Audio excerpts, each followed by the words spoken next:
15 minutes late. Not too bad. Not bad. We've been Not too bad. Not too bad. After 2 weeks, too. 15 minutes. 13-ish. Yeah. Well, it says 14 now. Well, no, it's true. Yeah. But hey, what up, guys? Welcome to Talk To Me Foolie. I'm one of your hosts, Akleso. This is my brother, Nando. Maya. Brian. And Brian, man. We got a fun day of topics today. Yes, sir. We're going to be talking about a lot of stuff. We're going to talk about the Jay-Z diss. I don't know if you guys were awake at 2 a.m. in the morning when the news broke that Jay-Z dissed everybody. Yep. We're going to talk about Caleb Gordon and what he had to say about just Christian hip-hop. We're going to talk about Iceman. You know what I'm saying? Top of the charts.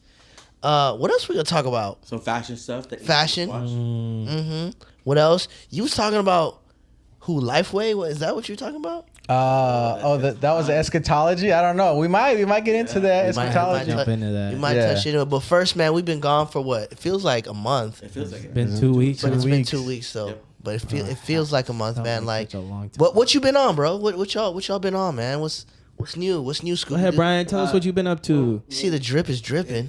Oh, shit! I already started. I mean, Honestly, might as well, right? You've been waiting for a fit for 3 weeks, and I give you a mid fit, but it's okay. So today we're going for. Show them the toes, bro. Yeah, I'm gonna show the toes. Should I go with the toes first? See the toes, bro. You might have to start that OL. Oh. You got that camel on it. Wait, Wait, it's like. I'm glad. wait. Let me grab it. Wait, they getting that for free, bro. That's Relax, free, bro. Relax. Camel on It's it. like this. That's I'm crazy. gonna have to give you some. Oh my bad. Oh yeah. While I talk about it, bam. Wow. So we got the Margiela tabbies. I want to talk about these first because obviously tabbies are super popular when it comes down to the fashion world. But just to educate That man got everyone, his butt tabby is the those style face. of shoe. As you can see, it looks like a little cow toe. And I was gonna say camel toe, but cow toe. You said it anyway. This is a cow toe right here. As you can see, this is very popular when it came down to the Japanese culture. Margiela was the one that popularized this back in the 90s, and even till now, when people see a tabby, they think of Margiela. And these are the Margielas. This one specifically obviously mimics the Converse 70s, the Chuck Taylors. And because the Chuck Taylors, the Vans are all coming back in fashion, I think it's a great take to have these back in the rotation.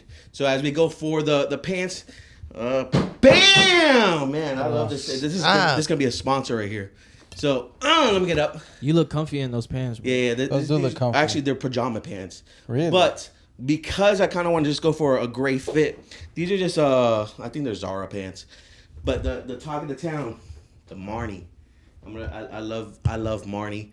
One of the things I'm gonna let you guys know, if I have another baby, I'm gonna name my baby. If it's a girl, Marnie. Right here. If it's a boy, Marnie. No, actually, if it's a boy, it's Oakley. Like the glass. I don't know if Sophia will let me say all this, but it's out there. Dang. So Marnie is a really cool company. We're about to You get it. probably remember me wearing those fur slippers. Yeah. Same brand. They do a lot of great stuff. This is from spring summer 2022, and up to the hat. We got the hat that says. Let me see if we can get a little bit of a closer feel to it. Ooh, that's a fire hat. I'd rather be listening to Christian music. On the side. Oh, Shit. that's on the Wow, side. what a hat to wear for today. Yeah. Wow. On this side right here. Did he do that on purpose? If you 100%. can, Do you see the brand? If you want See to, the brand? you can actually. It says Altomar plugin.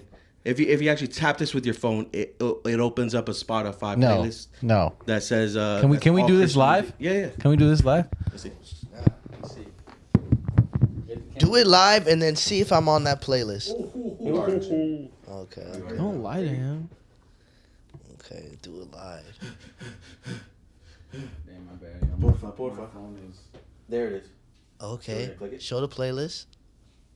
What? The credentials. So it opens up a playlist that's all Christian music besides worship. I think a lot of people just think Christian music is worship. This has a lot of genres. Oh, snap. So you can have a lot of rap. This is actually the backwards. These are like the first songs. But if you just press Wait, what number shuffle. am I? What number am I? What number am I on the playlist? You should be up soon. Because, well, actually, look. 7? No. So if we go like this. No, that's not scrolling. He's scrolling. No, this is the newest ones. Like the first ones are the top, right? So these are the newest ones over here. You should be around here somewhere. Dang, I'm at the bottom? No, you're the bottom is good because these are all the new songs. So like the newest one is It's okay, the K-pop version. not of the everybody Christian has to song, like your music, bro. right? So you could tap in right there. So these are all I constantly update songs, take some Man, songs out. Plesso is hurt. Why? You're in it. I'm at the bottom of your playlist? The bottom is the newest. That's good. I'm at the bottom. No, how? What do you mean? What do you mean, my brother? I'm at the bottom of his Let's see. playlist. That's crazy. Bro, what if he just... Fit Nah, go crazy. Jacob says he's the fit go he's crazy. clip-making.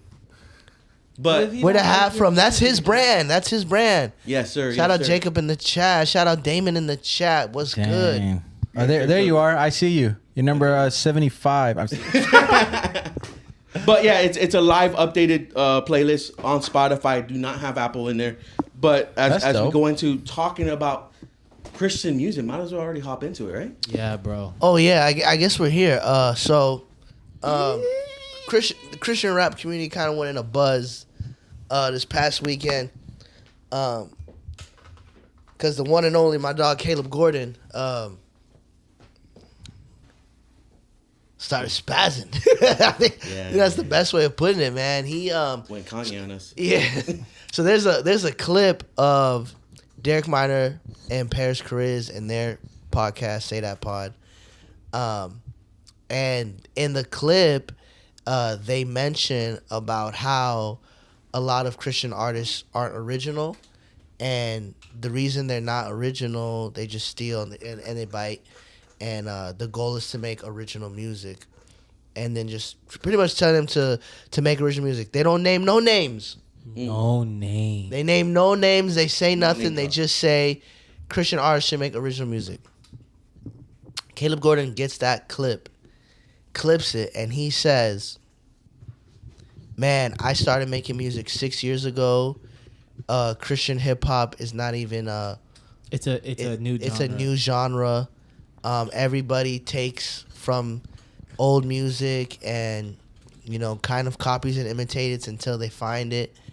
And he just everyone. He said, I don't even listen to y'all. And then he's like, man, like Double down. the best, he's like, a lot of these Christian artists are trash, doo-doo, garbage. Ironic. And then he says a lot of them are trash, doo-doo, garbage. And then he says the only good Christian rap song I've heard, Was it was the Tripoli song "Sweet Victory." That was the only good one. And he posted. There was a lot of flack from it. John Keith goes on his story and says, "Man, I remember you told me when we first met, my song Bags was your favorite Christian song, and that me and Dill were the reason why you wanted to do it." Wow. Paris Chariz spoke and said actually Christian rap originated in the 70s. Or it was it said 70s. Oh, was that early? It was in the 70s. Dang. It kind of originated, and there was all these different people, and there was all these other people that came after the fact. So it's not necessarily a new genre. It kind of started pretty similarly close to when rap started, and gangster rap, all this other rap came after. So he kind of broke down the history of it, and he was kind of encouraging Caleb, know your history. Pretty much a lot of people gave their sense and opinions. Those are kind of the noteworthy stuff. After that, we have to say what Caleb did. He came back afterwards. Didn't really take accountability for what he said, but just I was kind of using barbershop conversation when I was talking. You know what I mean? And I should have chose better words, but pretty much the sentiment. It didn't change. He pretty much kept the same sentiment of how pretty much a lot of the older Christian rap wasn't that good and it wasn't bad. And a lot of people were upset about that.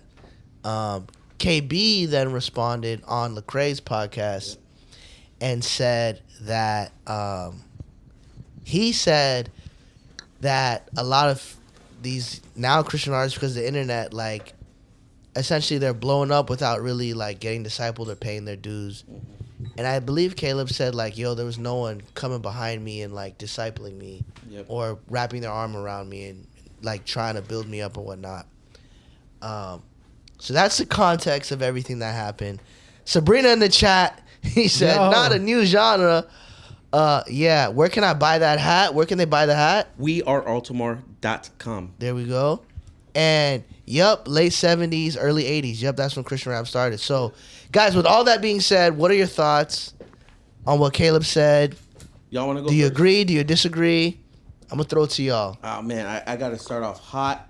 I completely disagree. I think KB hit it on the nail when he basically said, a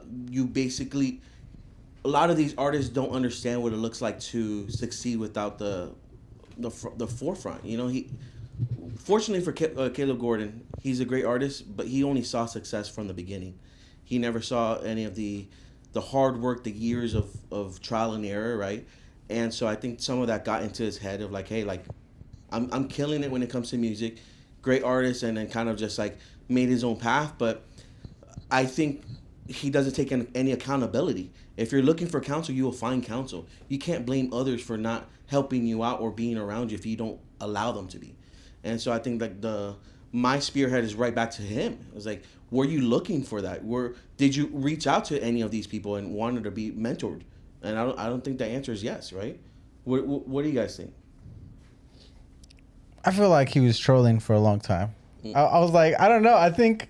You think he was trolling? Well, here's the thing. Here's my overarching, what's it call it? I guess theory. I don't know him, right? But it feels like he's doing a lot of this on purpose to generate clicks, views. I don't know. It just feels that way because I think it's hard for someone, at least for me, it's hard for me to be like, to say something as outrageous as like Christian hip hop is a new genre. Like, yeah. I feel like that's a very outrageous statement. Can I say something to that? Yeah. Christian hip hop is just hip hop. It just has Christian in front of it to let you know what you're going to be talking about. So even if Christian hip hop started last year, it's just hip hop. So it can't be a new genre because it's hip hop. Yeah. It's just different.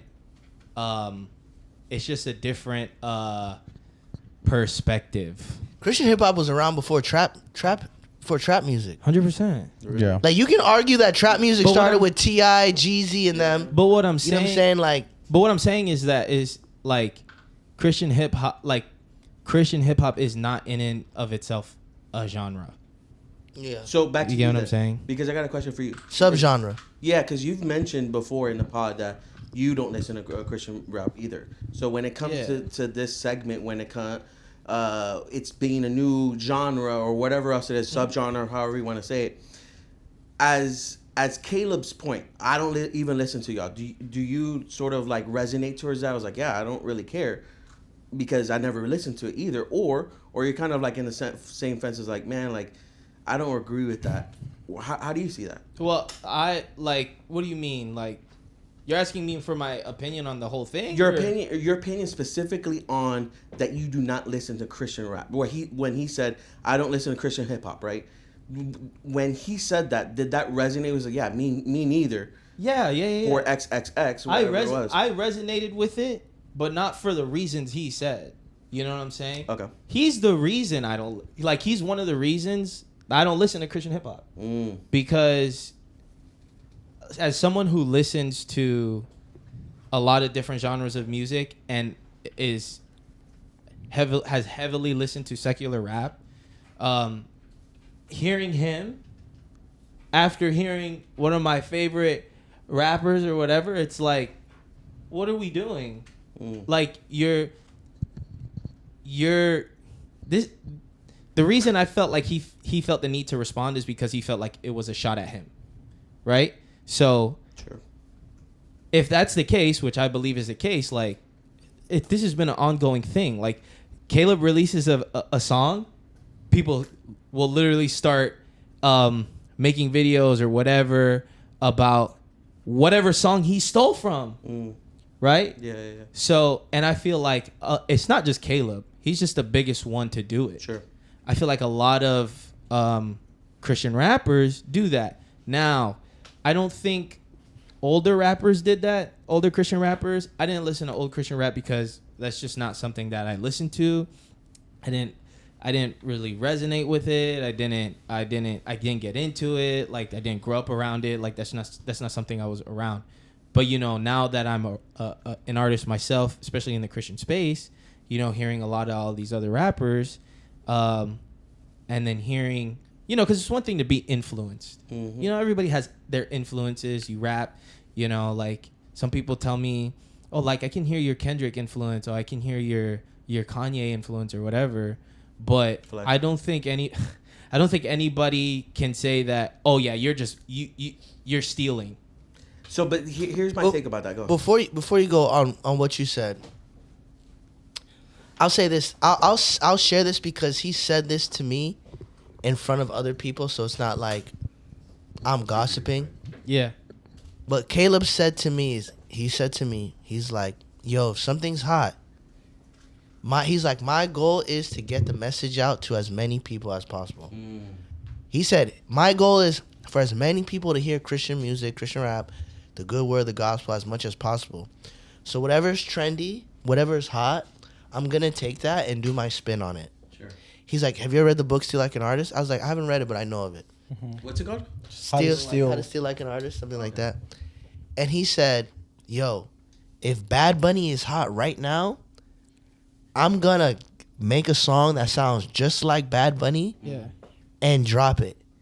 When he told me that, literally, the next day he dropped a song with Kenny Rivers that sounded just like Bad Bunny. Yeah. So it's like, for him, his objective, if you look at Caleb through his objective, he's not trying to necessarily craft his own sound. I think he's more so like, I'll get there when I get there. Yeah. I've been doing it for a short amount of time.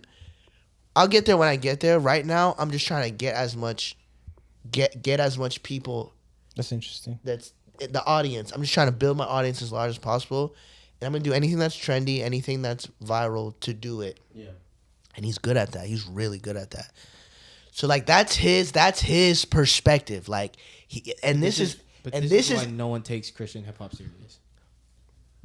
I don't know if that's the only reason, but No, I'm sure that's it not adds- the only reason, yeah. but that is a reason. Yeah. I wouldn't even say that just because like to finish your thought too. When it comes down to like stealing, like what was it called? Steal Like an Artist. Steal like an artist. Yeah. Yeah. How to Steal Like an Artist. I think that go on. no, to your point, that book, it's not just copy paste. Sure. It's Right. take elements, take sprinkles, Yeah. take influences, and make it your own. Of course. But use what they're doing to be successful. So it's like, for example, Kendrick. Sorry. Kendrick. When I first started rapping, I was rapping literally just like Kendrick. Go listen to Dead God Hercules. I'm literally rapping like Kendrick. But then it was like, dang, what do I like about Kendrick so much that I just don't want to sound like him? Oh man, I love his vocal inflections. Yeah. Now, listen to Prodigal. That does not sound like Kendrick. But you hear so many dope vocal inflections with my voice. You know what I'm saying? It's like, take elements that is you. Like, that is you. That's your character. Things that you like from people you look up to.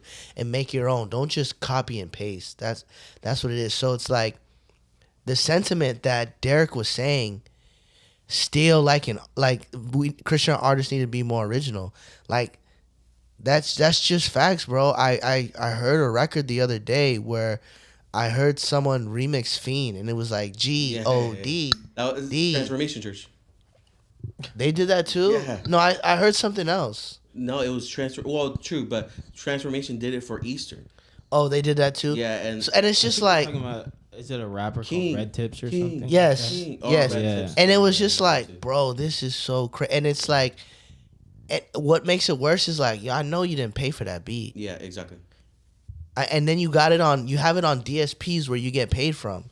So it's like you're taking someone's whole swag, the beat, you know what I'm saying, the flow, everything, and you're just changing the words of the song, and you're posting it on DSPs where you're earning an income from stealing.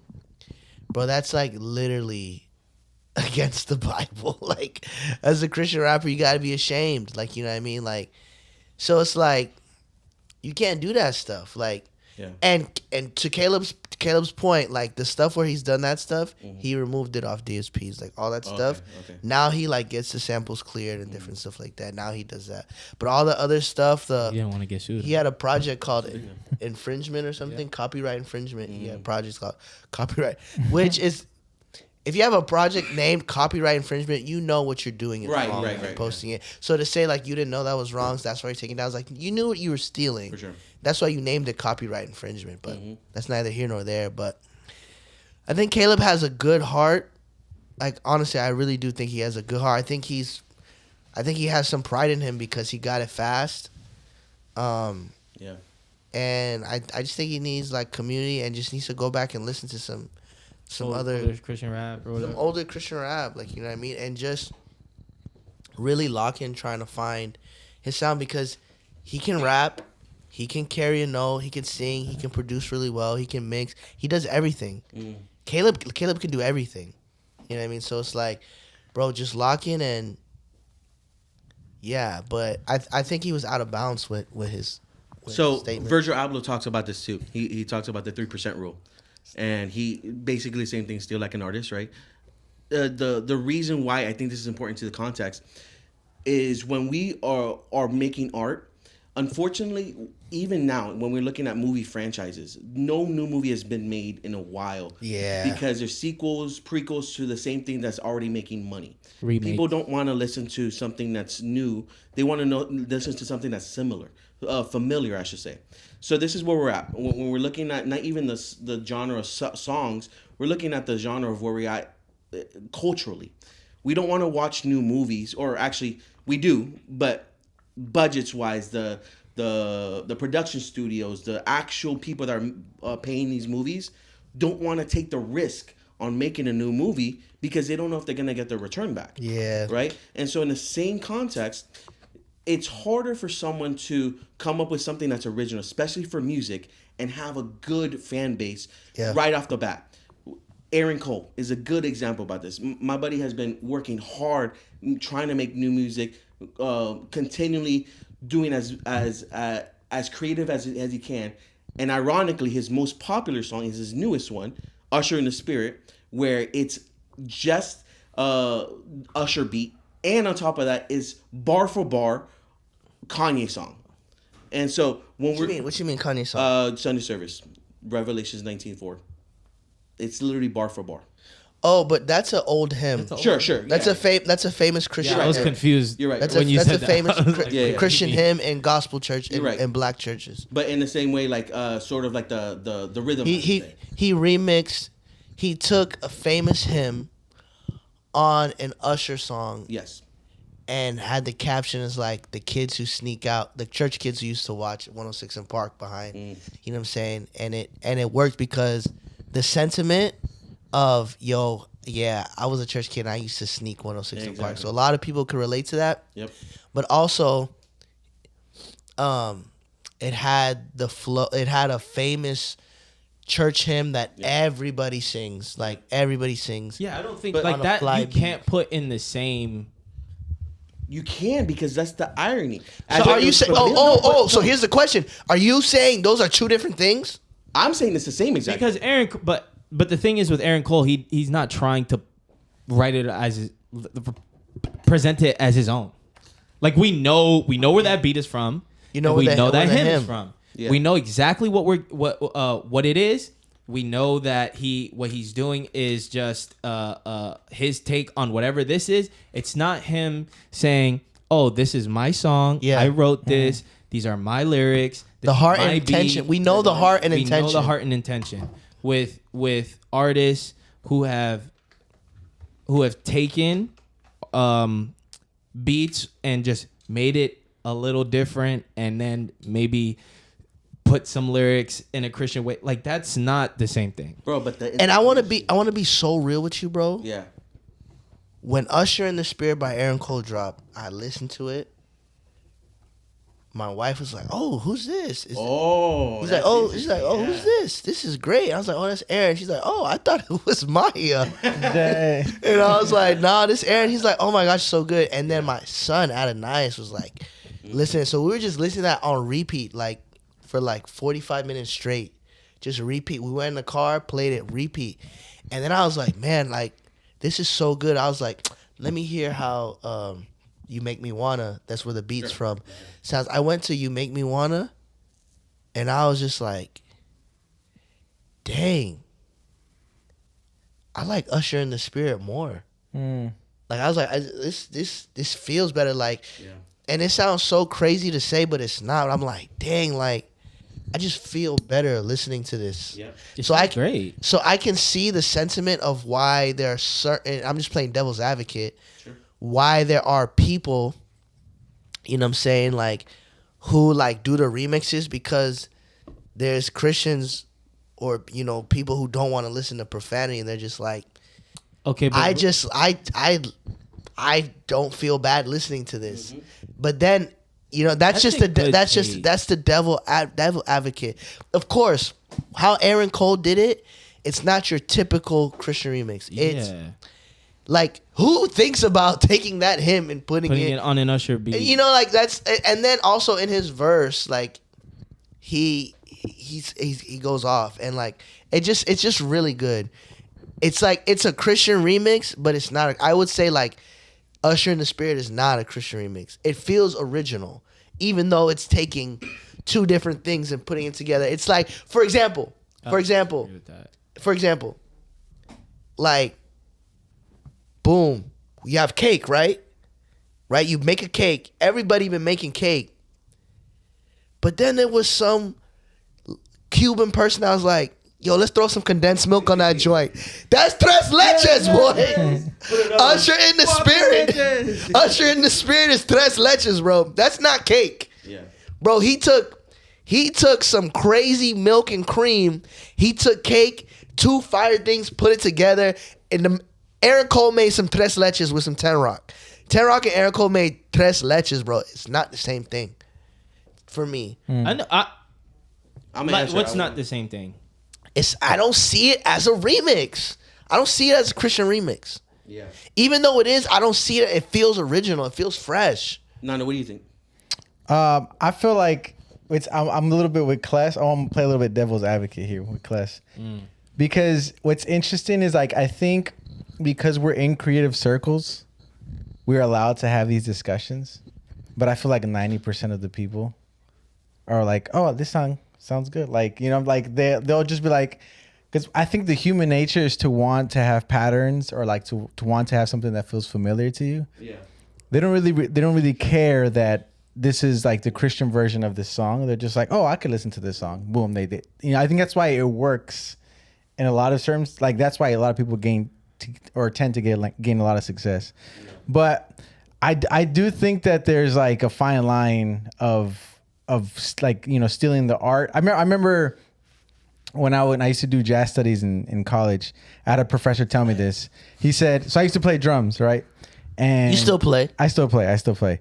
But when I was in college, he said, all right, he's like, if you want to be a good jazz drummer, he goes, this is what you have to do. He goes, pick a drummer. And I was like, okay. I mean, I just named some random, like Buddy Rich. He's like, okay.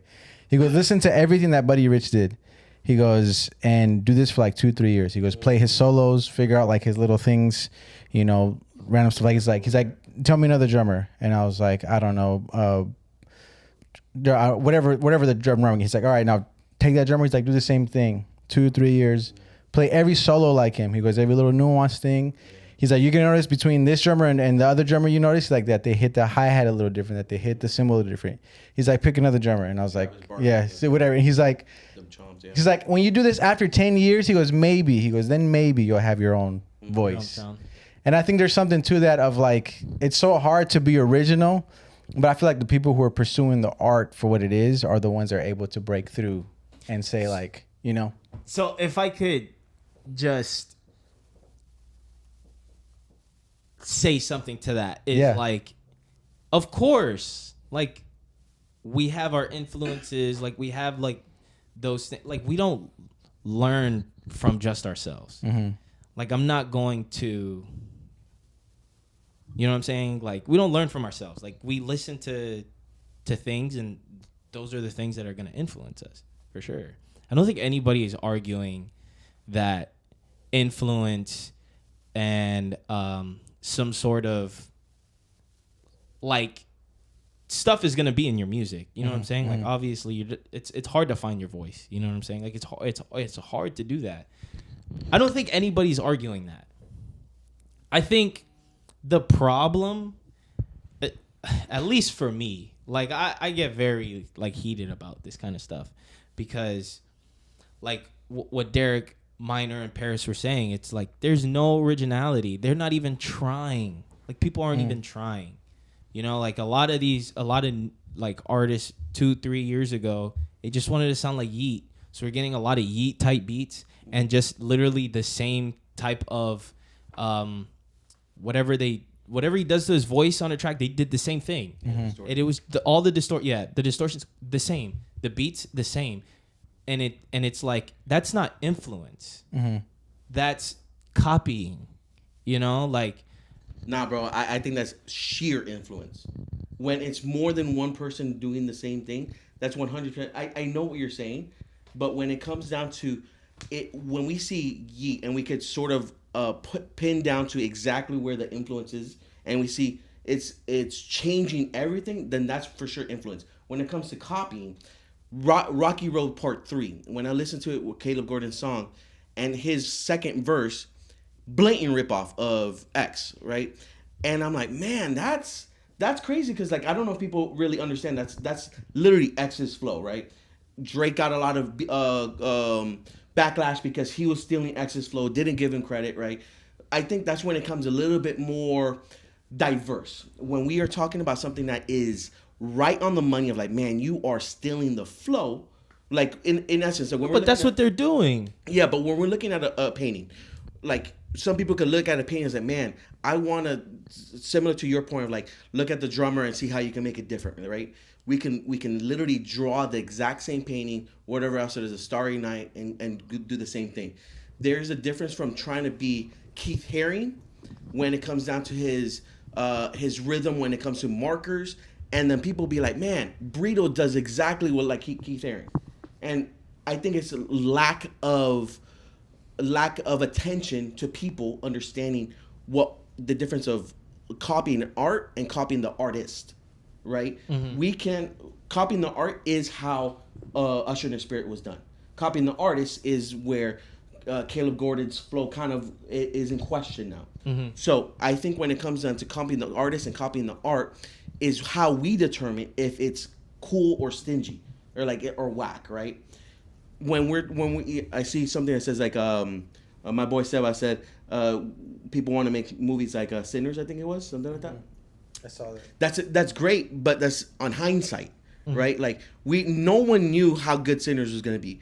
People trusted Ryan Coogler as the artist, so they're going to trust their art. Now we have a little bit more ideas. Okay, I would love to have a prequel of the vampire, all that stuff.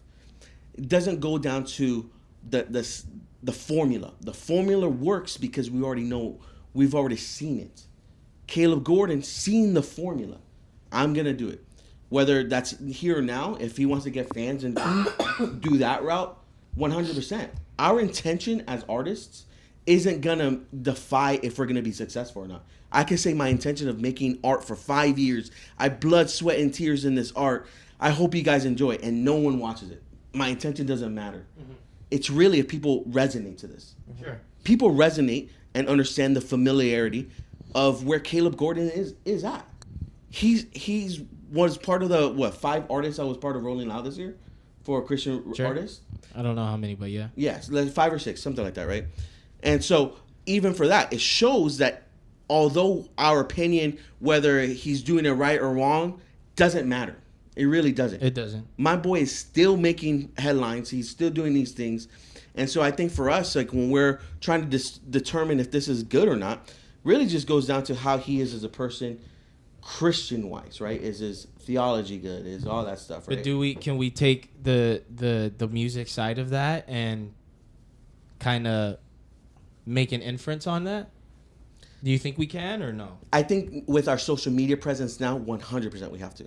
I remember when I first was taking Christian music seriously. One of my favorite people when I was growing in the faith was Social Club, and so Social Club was always known as like the Edgy. a little bit of like the Awkward the kinda. awkwardness, and they fell into that, and they're great at that, but they are still in this weird predicament of like, are they going to break the barrier, right? And so I don't think they ever broke the barrier of like getting outside of Christian hip hop. I think they great. I think they could have if they didn't sign a Capitol. Oh, okay. Yeah, I think the trajectory they were going on was like they felt very like super like underground and fire. Yeah. Like they were the epitome of like, let me not say that, but they were like they felt very underground, fresh and new. Yeah, very much. I think when they went to Capitol, it became more polished Yeah. and corporate. Mhm. And I think Marty would even say that too. It's like they kind of lost themselves when they signed to Capitol. That whole UMG umbrella. Yeah. But man, speaking of UMG, Ooh. Oh, I had so much more to say. oh, you did? Okay, let's not end it then.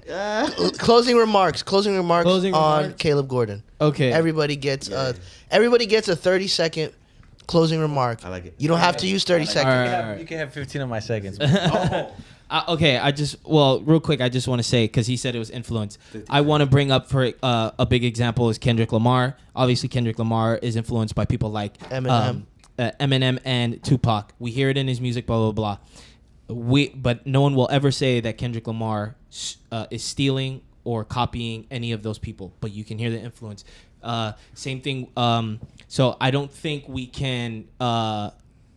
like when you said the influence thing with the Yeet, when I brought up like other people, they're not trying to be original. They're just trying to break out. They're trying to gain fans, blah, blah, blah, blah. And I think that's an issue. I think that's a problem. I don't think it's good for Christian hip hop. I don't think it's good for hip hop, period. Rebuttal about the Yeet thing. I would say Yeet and that whole underground movement has created a sound. They made a sound. So now it's like... I'm not talking about the sound. I am talking about them just doing what Yeet does. I'm not talking about a sound. Yeah, I understand what you're saying. I know what you're saying, but what I'm saying is the sound is so new that if you're not really listening, like always listen to it, you're going to think all of it sounds like Yeet. Yeah. I would disagree, but okay. It's just how like certain groups of people, we're not going to say what kind of group, but after I say it, you'll know the group. Well, they say like, oh, all rap sounds the same. Or like all country, or even on our end, all country music sounds the same. It's like when you're not really or all Hard What's that music disagree, called? Bro, hard disagree. What's that music called? Just mariachi.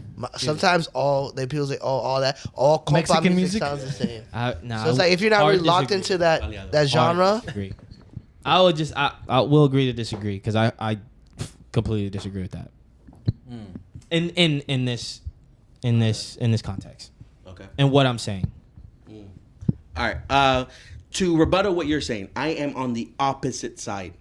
I think when it comes down to music, like Beat Too Slimy, Osama Son, Heat, all these new artists, when we're looking at the sound is so off to my ears. Like, man, why are people even liking this music?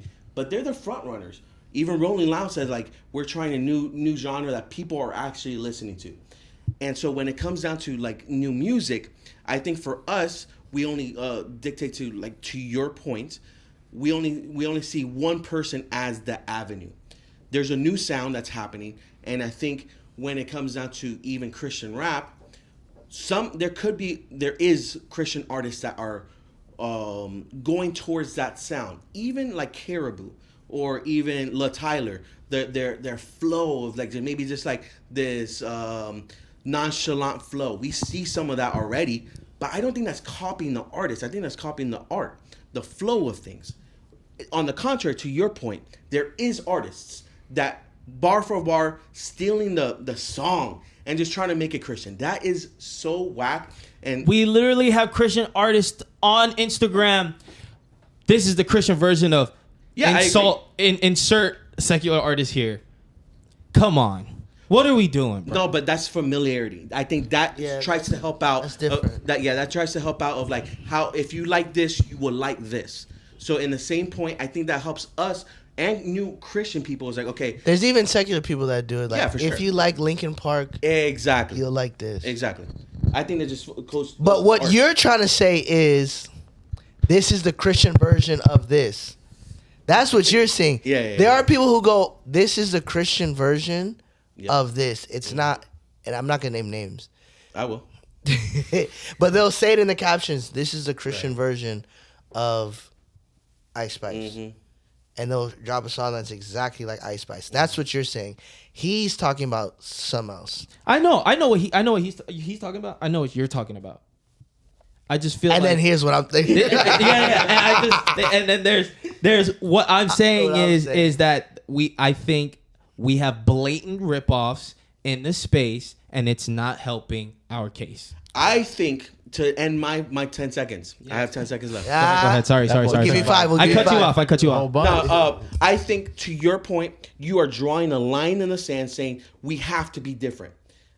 Because of that, you are on the side of Christian music, Christian hip hop specifically, has to look differently. And on top of that, because it isn't, you don't listen to it. And if it looks like it, you're still not listening. No. I'm not saying we have to be different, because I don't think Christian hip hop, like I said, I don't think Christian hip hop is in itself its own genre. It's hip hop. I think we need to be better. I don't think we need to be different. We need to be better. So in your point, what is better? Better lyrics, better beats. There is. Lyrics? I have a whole playlist. Bro, lyrically, Christian hip hop. Even Ecleso had said this the other day, where I said, "Nah, I think we have a lot of artists that can compete with secular artists today." He had said lyrically, we're not up there with secular artists. I did say that. He said that, and I agree. As a whole, I don't think we're there. I just think we have a couple of artists that are in that. There are a couple artists that could stand toe to toe with mainstream. But down the line, it's not even close. So that's what I'm saying. I'm saying lyrically, beat wise, originality wise. So when I say originality, I'm not talking about, we need to be different, like in that sense. I think we can still have our influences. I think we can still make music that's similar to secular rap or whatever, but there has to be some sort of originality, and I feel like we're not doing that in a lot of spaces, especially with some of the new artists that are out. So this is why I get so passionate about this, because I'm in this space, and I'm not saying that I'm the greatest or I'm so much better than all these people and blah blah blah. That's not what I'm trying to give off, and I don't want to come off that way. I just feel like we can be so much better as a genre. And we're not there because I feel like a lot of things are just holding us back. The way that we sometimes pander to our audience, the way that we care so much about our image, just things like that, like just are holding us back. And I feel like Sorry. That was my rant. 30 seconds? I mean, I think I have like 1 second left after. Right. No, my closing remarks. Sorry, guys. Sorry. No, you're good. You're good. I still think he's low key trolling. That's my final remark. Easy. I just think he's we're here talking about it. I think he's smarter on that level of like. I think he's obviously got a social media following for a reason, you know. Yeah. But my last closing remarks on the whole Caleb situation. I think when he said, "Yo, this was just when I was talking, it was just barbershop talk." That's why I had such strong language when I was saying what I was saying. I think a lot of people saw that and was like, "Oh no, he showed his heart, he showed his character." I don't know. I wouldn't say all that. I would say once he said, "Yo, this was barbershop talk for me," I was like, Oh, that's facts. Because when it's barbershop talk and we're talking sports, You say stuff too. Bro, but Get a that's, reaction? Yeah. you're not putting that on the internet. that's true. I'm not putting it on the internet. Like, but he's just... Sorry, go ahead. yeah, that's I get 5 more seconds because of Yeah. that. But yeah, like when he said it's barbershop talks, like when I do barbershop talk, when I talk about different players, I'd be like, yo, Jordan trash. He sucked. He could never play against Braun. Braun will body him, put him in the paint, blender. You know what I'm saying? And like, obviously you're saying like super exaggerations, crazy hyperboles, saying things you don't really believe just to make your point stronger. Like, you know what I mean? You're exaggerating on everything but like, one, if you're not in a barbershop and you're having that kind of conversation about a space that you're a part of, that you're one of the leaders of, and what people see you as a face for, people are going to find that offensive. You know what I'm saying? Because like you're spitting on history from before. Even though that's not your intentions, that's how people are going to take it. Yeah. You know what I mean? So I think with the whole Caleb thing, it was just So you don't think those were his intentions? to... Spit on history? I think he was just using a lot of hyperbole. Yeah. Even if that wasn't his intentions, that's what he did. Yeah. I mean, we can, all of us can choose our choices, but none of us can choose our consequences. So a lot of people have soured off of him because of that. Like, and you know what I'm saying? But It's crazy because like barbershop talk he's saying it is, but this is technically our barbershop talk too. And ours is live where we can have a little bit more of like a flow. This is a remix. There's a sequence to something that he had time to think about. Literally, yeah, he did not even And then have to hit post. send on that. Right.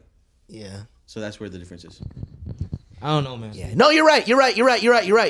I'm not trying to cover for him. I'm saying, I'm just trying to speak on him. What he did was wrong. Like what he said was wrong. Yeah. What he said was wrong. And with that, we're going to the next topic. Let's do it. I don't know where you guys were, but Drake came out of hiding and dropped Iceman. And Maid of Honor.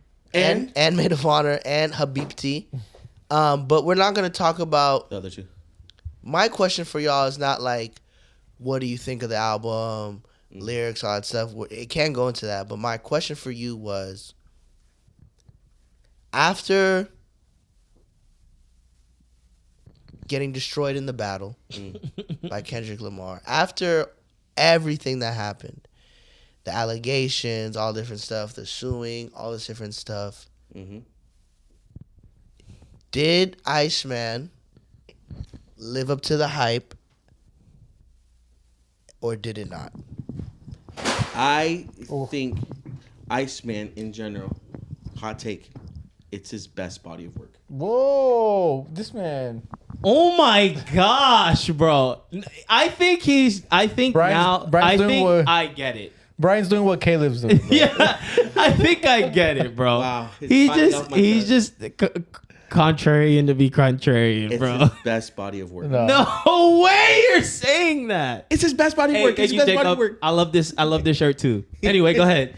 I think when it comes down to yes, first it was 943 days from his last solo, something like that, right? We no matter what he comes out with, it will never hit the mark of what we're expecting. Our expectations are up here.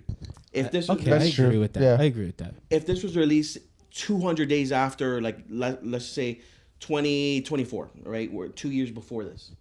I think even now, it plays well if no matter when it released. We still have great songs.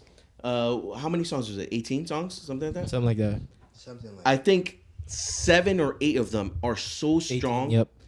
that they can be their own contenders of the best song of the year. And technically, he dropped 40 records True, with true. the 3 projects. But 41 records. specifically for Iceman, when we're looking at besides the intro, I think 2 to 8 is his such a non-skip playlist. I think it's just back to back good body of work. From record 2 to 8. 2 to 8, I believe. I'll fact check myself, but I think from there on out, they're non-skippables. All of it has everything already has for what it is. good engagement for Instagram, for social media, or whatever else it is. I thought Shebang will be like one of his lowest ones, but ironically, it's one of his most famous I ones. do not like that song. Janice, I was talking to Klesh when the album first came out, and I said I like Janice. It's one still to this day. I think Janice is great. Run to Atlanta, great. There's a lot to that when it comes down to what can be done, what is expected from Drake. Drake even said there's he has two fans, one that listens to his music and one that listens to his rap, or I'm sorry, one that listens to his singing and the other listens to his rap, and both he has to sort of appease in every album. In this stake, I think he did great when it comes down to the rap, even for the singing with Janice and all this stuff. What else can we expect from someone that has already accomplished everything? Yeah, I think this is a great album. Yeah, so just to for the numbers people who are watching, Drake Iceman sold 463,000 Whoa. units first week. That's Crazy. Iceman. That's crazy. Maid of Honor sold 110,000 equivalent first week. And then Habibti sold 114,000 equivalent Wow. first week. So Maid of Honor was last. Yeah, but it's so crazy because My goodness. the Christian hip hop world went crazy when Andy sold Andy, yeah, with the 25,000 first week. Like that was like Or uncomfortable, right? I don't know. yeah, uncomfortable. Like that was, but that was so crazy. But for someone to, How does that compare to other releases this year? Well, J. Like, Cole one, did two- like 291 or something like that. yeah, What was Kanye's first week sales? I don't think. I think it was around there. It was less than 2 because we talked about J. Cole be having more. Yeah, I think it was less than Cole for sure. So I think a lot. I'll say this. I think a lot of like those sales and stuff like that. Not to like diminish the work that Drake put into his music or whatever, but I think a lot of that too is just curiosity. A lot of people, like people who hate Drake, are listening to it. That's not You true. know what I'm saying?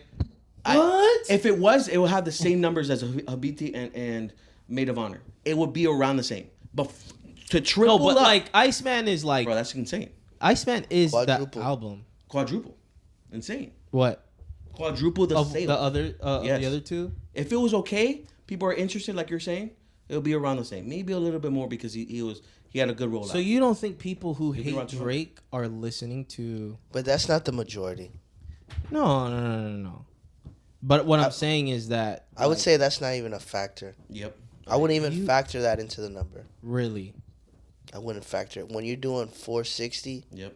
that's not even a factor. I agree. You know how many people hate Drake? You know how many people love Drake? No, I know. They're on Kendrick's post There's literally putting ice emojis everywhere. Yeah. I would Fire. say this. If you like hip hop, like if you just like hip hop and you were on Kendrick's side of the battle because for some reason the internet got us to pick sides and everybody picked a side. Yep. There was no one that was unbiased. Even the most unbiased people were biased in the battle, especially with the words that are being said. But if you're a fan of hip hop, like take away what he's saying, like you like the album. Yeah. It's a good album. What, Iceman? Yeah. Yeah. Yeah, it was solid. I wouldn't say it's his best. though. Yeah. What do you think his best body work is? Take Care? I would say Take Care is. I think Nothing Was the Same was. But I would honestly say this is. It's one of those Drake albums. Like my first listen, I was like, "Oh, this is really good. This is good." But like as I listen to like, cause I'm finding new things every time I'm listening. I'm like, "Oh, this is really good." I like how I feel like the battle made him human. I agree. For sure. Like he talks about like, man, like, bro, I'm about to be 40. Mm-hmm. I'm still rapping about the same things. My dad had cancer. You know what I'm saying? Like I'm still on the same stuff. I gotta dig deeper. Like I thought I had these people who I considered my friends, but they didn't really see me as close as I saw them. Like, Yep. it's kind of like he's like faced with betrayal and it's just like, dang, like now I'm about to spaz on these people, man. And he's like, and it was one of those things where like he didn't sound like the how do I say this? It's interesting because as he was like dissing other people, it wasn't one of those things where it's just like, I didn't play a hand in this. It was more so like, man, like, I should have known. Where I've heard, I'm gonna say it, like, there's this one artist where like stuff happened to him, and then he just blamed everybody for like what happened to him. Like, oh, right. it was like, oh, like, you did this to me, you did this, and but it was like, No accountability. no, but it was just like, yeah, man. He's more so like, man, I should have known, like, you know, like, now I know, like, you know what I mean. It just felt like it was more growth on Iceman. Yeah. Now, Maid of Really? Honor, Sure. Maid of Honor, no growth. Maid of Honor, no growth. Yeah. We going backwards to Maid of Honor.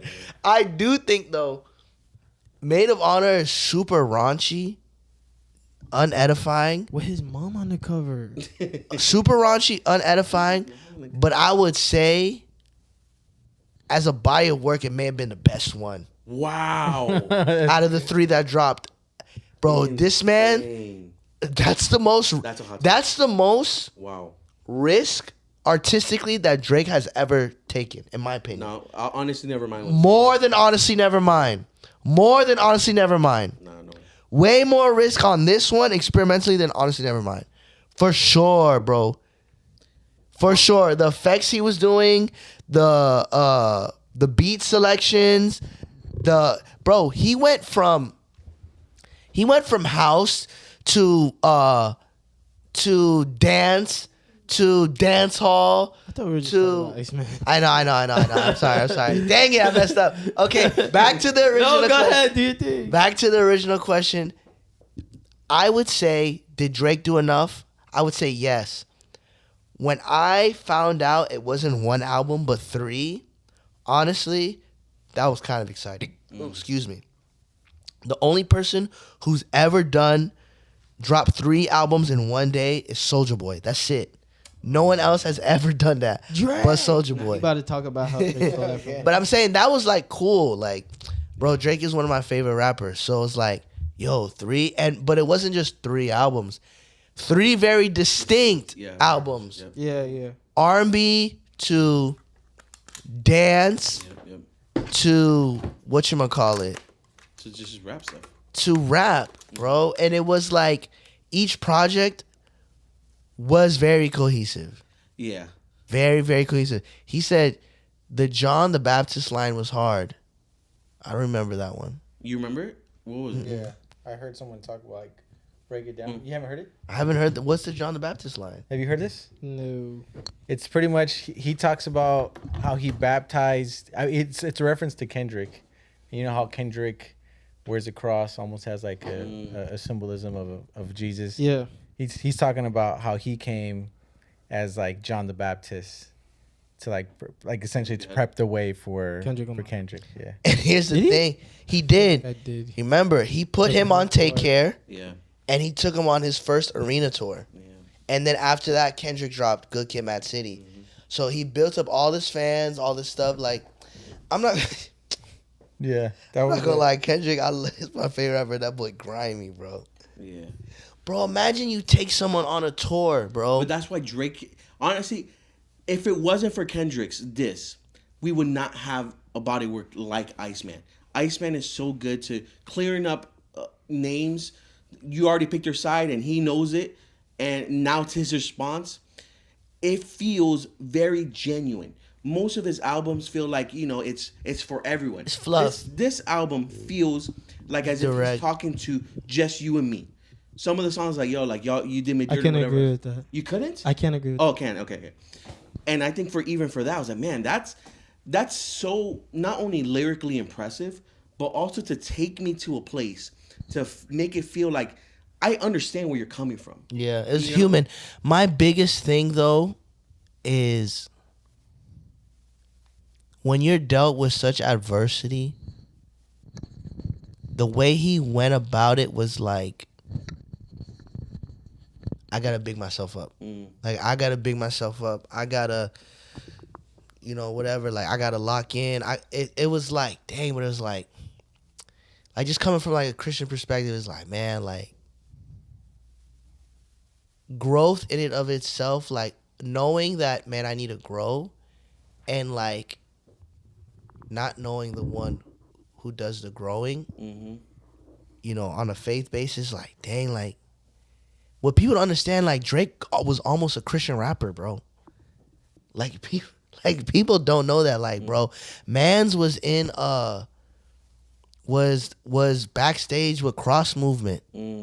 Like when he was a kid, That's backstage crazy. with Cross Movement. Cross Movement is one of the founders, like one of the big Christian rap groups. He used to be backstage with them, like with Cross Movement, like knowing the lyrics, rapping, hanging out with them. When was that? That was before 2020, right? It was way before 2020. Okay. What? Why you say that? Just Oh, rolling. over the head, bro. Caleb. The Caleb thing.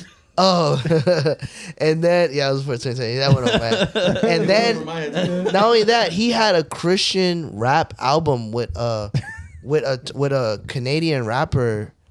I think his name is Promise. It could be someone else, but Promise, I think his name.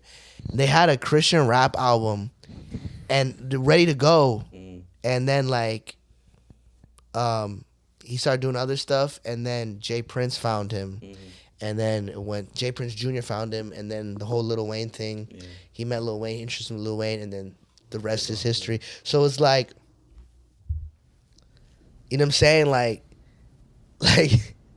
Drake could have been a Christian rapper. So it's like all these, and that's why I feel like that's why what we do is so important, going back to the whole Caleb thing, because it's like, if Caleb is the top guy and he's pushing down the genre, a young talented kid who watches that post and resonates with Caleb saying that Christian rap is trash doo-doo will be like, damn, I'm just gonna do this then. You know what I'm saying? Like Jack Harlow grew up going to the Andy Mineo and Lecrae shows as younger, and now it's like, and That's wild. I didn't know that. That's a you good know what I'm saying? So it's like, I mean, Montel Fish, look where he's now. Like Montel Fish was, I mean, Montel Fish was playing basketball, hanging out, like, and now he doesn't answer he doesn't even answer anybody's calls.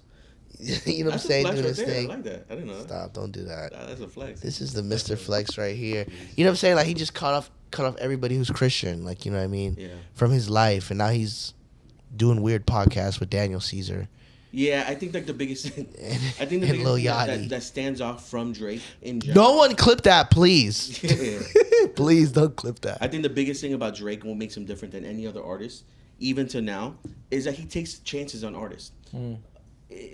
We see it from, like you mentioned, like Kendrick, the big names already, but also like the names that we already forgot. Block Boy JB, Smiley. Yeah. All these people that were we took a one Lil song, Baby, found them out. he popped off Lil Baby, he popped off Gunna Exactly. for real. And we see some of the artists that did pop off, some of the artists that The didn't. Weeknd. Even Yebba, right? And so we're seeing it from this side of like he's He putting said, everyone on. "Oh, Bezzy in the chat." What up, Bezzy? He said clipped. No, that's real. And I think like the biggest thing is like he's taking chances, and no matter what, I don't think that's a thankless job. We only see like the Yeah, success from it. he puts a lot of people He on. puts a lot of people on, and people still want more. Shout out Bezzy, man. Bezzy, Hey, for real. Bezzy helped make Ran to Atlanta. Atlanta. So that was Right. number 2 on Billboard, and Bezzy in the chat he helped make Ran to Congrats, Atlanta. Bezzy, that's big. Congrats to you, Bezzy, man. That's major, bro. Like you've been working, grinding, and I see you at History Makers too, man. Yep. That's amazing, bro. Seeing you tap in and just your whole family there, like that's awesome, bro. Like being faithful to your family, being faithful to your art, man. Congrats to you, Bezzy, man. Clap it up for Bezzy, bro, man. Clap it up for Bezzy, man. That's a real one, day one, man.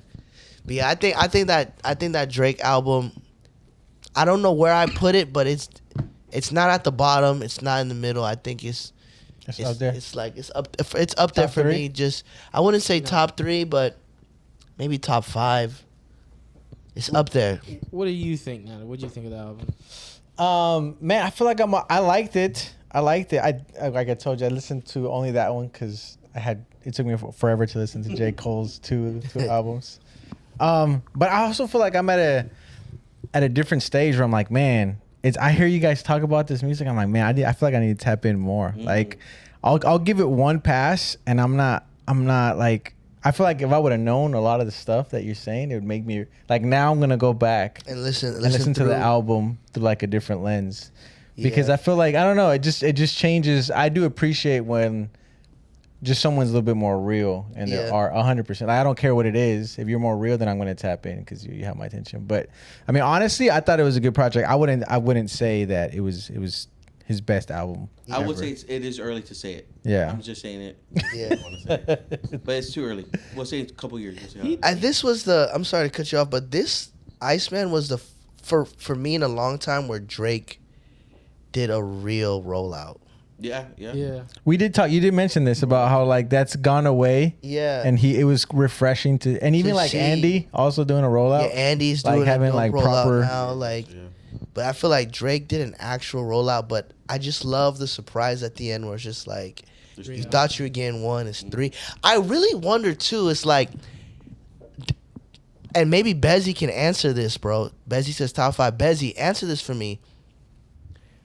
Did you know there was gonna be 3 albums, or did you know, hey man, the song got placed on a Drake album that's coming? Did you know it was gonna be Iceman? Like, did you know it was gonna be? Yeah, I'm just so curious because it's like, yeah, he set the standard. Yeah, he brought back rollout, top 5 for sure. Drake definitely exceeded my expectations for Iceman. I wasn't expecting much from it. You said he had no idea. Yeah, no Bro, I had no idea. That's crazy. Bezzy said he had no idea. Yeah, I don't think. Oh, he knew it was gonna be 2, but not 3. Dang, that's crazy. I've also heard people's take on how, because I mean, he obviously did this to wrap his deal, right? So like the business implications of him doing this is something that people like aren't really seeing either, like of how, like how much, you know, the label has, like now he's gonna be able to really do whatever he really wants, you know. So Not even it's gonna take a couple years before he releases anything else. I don't know about that. No, you don't think so? What's prohibiting him from, I mean, there may be a grace, like a clause where he has to wait a certain amount of months, but there's ways to go. I think it's years. No. from something like, I don't think so. I think the minimum is on contracts I've seen, like with my stuff, it's like 9 months is standard. Like you have to wait until you drop again. He actually has. He actually has bees on the table. Yeah. Supposedly, there's speculation that he could sign to not sign to, but do a deal with an investment thing for, I think it's like around $2 billion speculated. Damn. Yeah, but also like if he were to go independent, like that would shake the game. But you know how many people would lose their jobs? For sure. Yeah. But then he'd be making other jobs. But bro, he would. And I feel, and I don't know if this is related too, but UMG just rescinded an offer to sell their company for, I think it was close to $68 billion. Wow. They like, one of the shareholders. Who are they going to sell it to? Who's right? I think an investor. Dang. For $68 billion. Dang, that's crazy. So. Yeah, like a conglomerate or something. Yeah, so like all that to say, what's interesting though is some of the shots that Drake had, and he had a shot at Jay-Z. Mm-hmm. He had a shot at Jay-Z, and what was crazy is a couple of weeks ago we were talking about how Jay-Z was talking about how Jay-Z was like, yeah, I think battle rap doesn't need to be a part of the culture anymore. Like, I'm Jay-Z. Why do you think I'm setting up? Why would people think I'm trying to set up Drake? Like, I'm Jay-Z. Like, I'm Hove. Mm-hmm. Like, why would I set up Drake? And he's like, I think battle rap is dumb. Like, not dumb, but like, I think he's like the best way to get your point across is to collaborate. He did this whole interview. And then not today, a couple days ago. Wait, I want to talk about Drake taking all those shots on that album, because you guys said there was a lot of growth and whatever. And let me finish my point before you get there. The jig is up. At the Roots Picnic freestyle, Mm-hmm. Jay-Z dissing everybody. Dissed everybody. and one of them was Drake. Yep. But you were saying Drake was dissing people on his album. What was your point on that? My point was because you guys were saying, oh, it felt like Drake had a lot of growth and whatever. Hearing all those shots that he took on those albums made me feel a lot differently.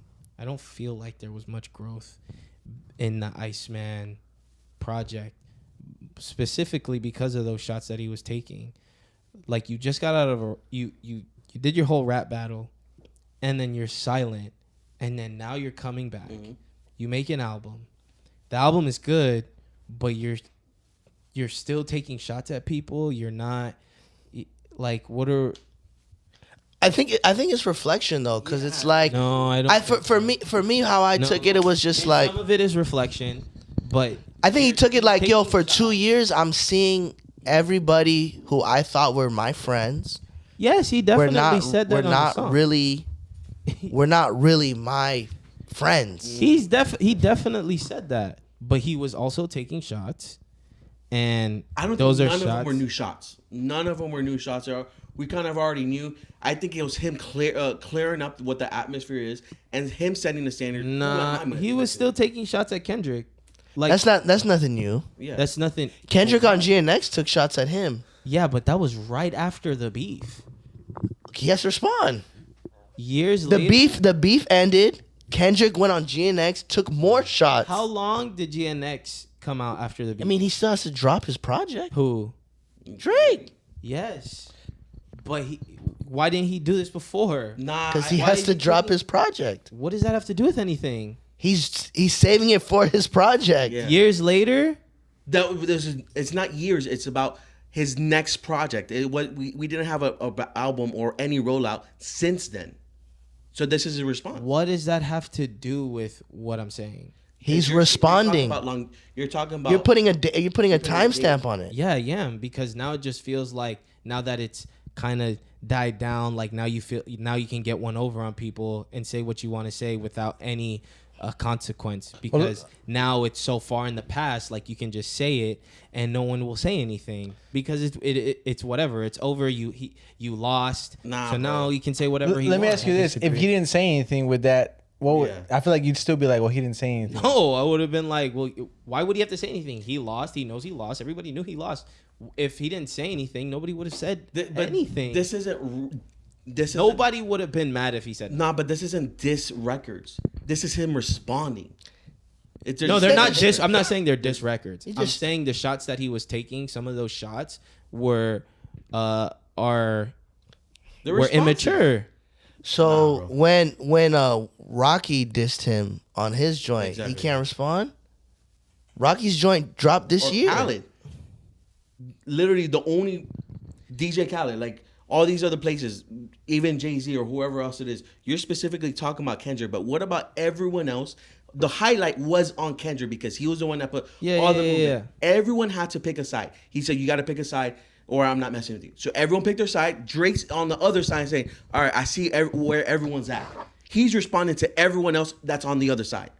So it's not just about Drake. It's not about Kendrick, but who's around Kendrick. I think the reflection bars were fine. I'm not arguing about any of that. I'm arguing about the shots that he's taking at people that I think were just ill-advised. Like we didn't need to hear that. We need to hear it. We need to, because like I mentioned, if he's talking about the people that's on the other side, why are people on the other side? Because of Kendrick. Not only that, Drake had like a lawsuit. Like there's so much stuff happening in between the time. Mm-hmm. The lawsuit, even worse, bro. He had the lawsuit. Even worse. Now you're coming back and saying something after you tried to sue. That's even worse. Nah, bro. That's even worse. And this is coming from me. When the whole beef was going on and people were just, oh my, Kendrick is top 3, my favorite artist of all time. But when the beef was going on, I was like, why is everybody just ignoring everything Drake is saying? Because he's got some bars. Like he's hitting Kendrick with some heavy hitters. Sure. Right? So I'm defending Drake in a lot of what he's saying. So I'm not saying this because, I dislike Drake. Drake was one of my favorite rappers for a very long time. Like, I'm not saying that. I just feel like the growth that you guys are talking about, I don't think it's as evident as you guys making. Or let's be clear. Let's be clear about this term growth. Okay. So, can we be clear about it? Because also growth is a very subjective thing. okay. You know what I'm Okay, saying? because I also think within the album itself, a lot of the flows were redundant. I don't know about that one. Easy, bro. He's been rapping the same way for a couple of years now. Like, it's But not, I mean, no one killed Jay-Z for rapping how he rapped. Right. Like no one killed but this is my thing. But this is my Pun thing. or like Drake- all the best rappers. But this is my have a thing. flow. Drake has sure. But Drake is pretty diverse. Like he can switch up flows. Like he can do it. Like so, I expect a little more from Drake. Not like oh he's gonna be the greatest of all. Like he's the greatest rapper of that's all wild. time. But why is that wild? Because this is the reason. Even going back to Caleb, Drake is the formula. When you want something, you want Drake to step outside of Drake. He is good at what he does. Yeah, and that's the whole opposite take of Caleb, bro. What do you mean? He created his a sound. flow and sound, and then you're saying, I want you to do something different No, from your but- flow. I'm not. And then you will say he's copying that person. You know. No, what? What are Yes. you talking about? This is not the opposite of Caleb at all. Drake, I'm not saying Drake is what he's doing is wrong or that's not the same thing. Drake is not copying anybody. Our point. You're saying you want something different. He is Drake. If he does anything else, that's not Drake. So every other flow Drake had done before. He All didn't the do stuff Gas. on Nothing Was the Same, Take Care, all his other albums, like because it feels like from Scorpion. No, not from Scorpion. For what dropped in 2017, More Life, till now, like some of his, it's just monotone, just boring raps in some songs, and it's like Drake. I've heard headlines. You know what I'm saying? I've heard I've heard a lot of different stuff. 5 a.m. in Toronto. I've heard I know what kind of raps you can do. Like you don't. What do you think about Janice then? I mean, you like that, right? No, I like that. I like that. I like Janice, but Janice is not that. It's not what? It's not what I'm describing.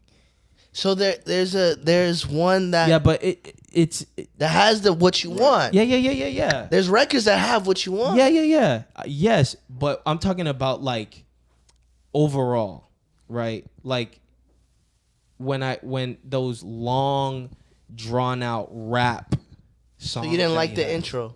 No, I like the intro. I even like I like those records. I like those records. I'm not saying I don't like those records. I'm not saying they're bad. I'm not saying they're trash. Okay, so what are you I'm saying? just saying that I think he can offer more. Offer what though? This is what we're trying to get. More of what? A little more diversity in those songs.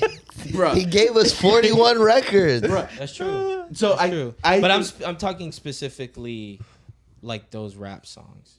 Nah, I see where you're going. I just think you're wrong. Okay. Because Okay. what you're trying to say is you want a new music equals new sound, right? We've gotten new music. No. And now you're like, I don't want it to be like anything else. You got Bezzy hot. No. You got Bezzy hot. Yo, Bezzy's hot. No. I'm not saying all that. I guess I'm just not articulating my thoughts the way I thought. No, I was gonna be you're able articulating to. it very clearly. Because I'm not like, yeah, I just don't think I'm articulating as well as I thought I would. That's okay. Yeah, no worries. That's okay. You always articulate really well. Yeah. So everybody can have a bad take. No, yeah, we understand. Or not bad. Yeah, bad take one time. Yeah, it's just about Okay. take. Okay. It's all good. Okay. This coming from the man that said that was his best body of work. It is. That's his opinion. That's not a take. So what I will say, yeah. That's a take. An opinion is a take. What are we saying? Nah, What? yeah. Get him out. Goodness. But back to Jay-Z. COVID. Just kidding. See, oh, Just kidding. And the Roots Picnic Freestyle. So Jay-Z comes on and says all these different things about how he is grown, he's above it, he's a billionaire, all this different stuff. The battles is outdated. Wow. No way, bro. And crazy. then at the Roots Picnic Freestyle, he dishes everybody. So there's a couple dishes I want to point out. And he says, I think some of the crazy ones, it was, everybody think they're the ones insane.